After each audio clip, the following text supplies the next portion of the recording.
I've always found Lisa's dream to be a good starting place when trying to understand the psychological effects of travel. Lisa was a 9-year-old girl sent through the Groom Lake interface in 1975. The Groom Lake interface connects to the so-called sister city, technically persistent locus, known as the Hanging Temples. She stayed there for 5 days of normal time, but only 48 seconds of beyond time, a marked discrepancy. Upon returning, she did not recall anything beyond becoming drowsy for a moment.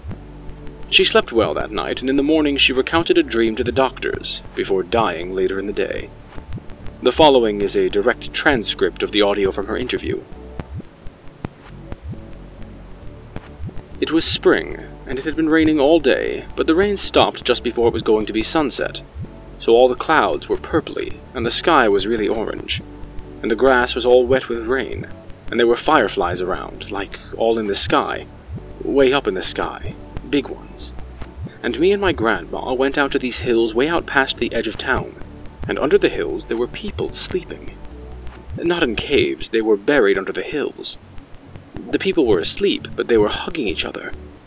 Families, like moms and dads and little kids, just packed together, a few thousand. The hills were just blown up like balloons because they were so full of people, like a pregnant woman's stomach. My grandma told me to lie down, but I didn't want to. She laid down and got sucked into the ground. I heard her voice coming out of the ground telling me to come inside.